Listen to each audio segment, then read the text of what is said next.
Hello friends, Ram net GR channel में आपका स्वागत है। तो फ्रेंड्स, आज इस वीडियो में हम जो हमारी अगली कहानी है उसको कवर करेंगे।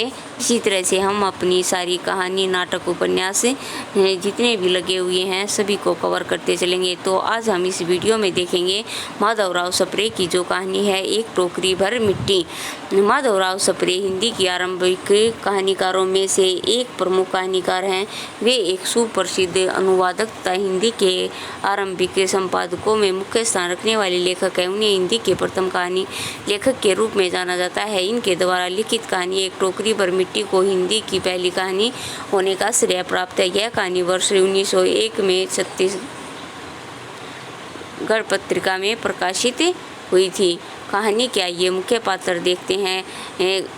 वृद्ध कहानी विधवा जो वृद्ध विधवा कहानी की मुख्य पात्र है, जो गरीब तथा अनाथ है। उसकी झोपड़ी जमींदार के महल के पास है। जमींदार कहानी शोषित वर्ग का प्रतीक है, जो महल के सामने से झोपड़ी हटवाना चाहता है। उसे अपने धन पर गर्व है। नेक्स्ट है वृद्ध विधवा का पुत्र, पतोहू तथा पोती कथा के विकास में सहायक अन्य पात्र हैं, जिनका कहानी में केवल नाम उल्लेख हुआ है। एक टोकरी भर मिट्टी कहानी की समीक्षा। एक टोकरी भर मिट्टी माधवराव सप्रे की मौलिक कहानी। यह कहानी अमीरों तथा गरीबों की वैमनस्य विषमता पर आधारित है, जिसमें जमींदार समाज के शोषक वर्ग का प्रतीक है तथा विधवा वृद्ध स्त्री शोषित वर्ग का प्रतीक है। कहानी का कथानक बहुत छोटा है, परंतु सारगर्भित एवं व्यापक संवेदना से परिपूर्ण है। एक जमींदार द्वारा वृद्ध विधवा की झोपड़ी पर अपना अधिकार कर लेने का वर्णन इस कहानी में किया गया है।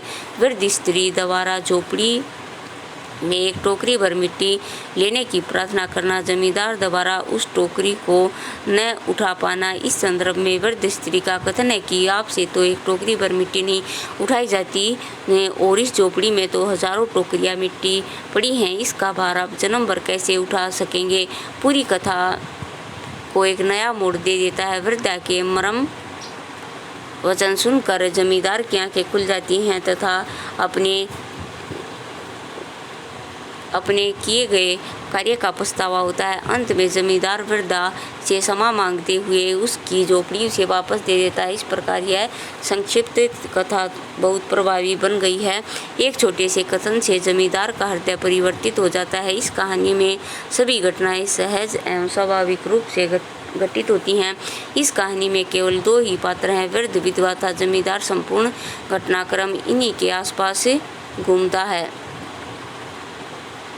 वृद्ध विधवा निस्सहाय तथा सहानुभूति की पात्र है, लेकिन उनका चरित्र दृढ़ है। जमींदार का चरित्र गतिशील है। वह आरंभ में क्रूर बना रहता है तथा अंत तक आते आते उसका हृदय परिवर्तित हो जाता है।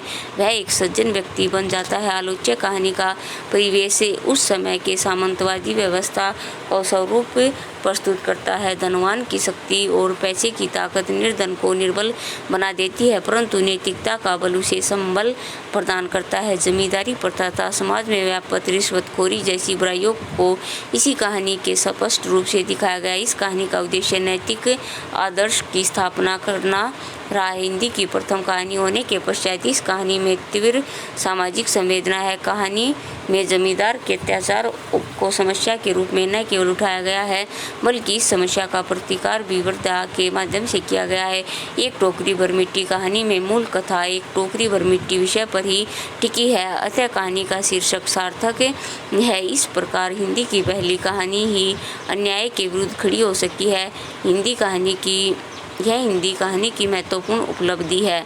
तो आज हमने इस वीडियो में एक टोकरी भर मिट्टी जो माधवराव सप्रे की कहानी है उसको कवर किया है। तो आज के लिए इस वीडियो में इतना ही। वीडियो पसंद आए तो इसे लाइक करें, चैनल को सब्सक्राइब करें और इसे ज़्यादा से ज़्यादा शेयर करें। Thank you.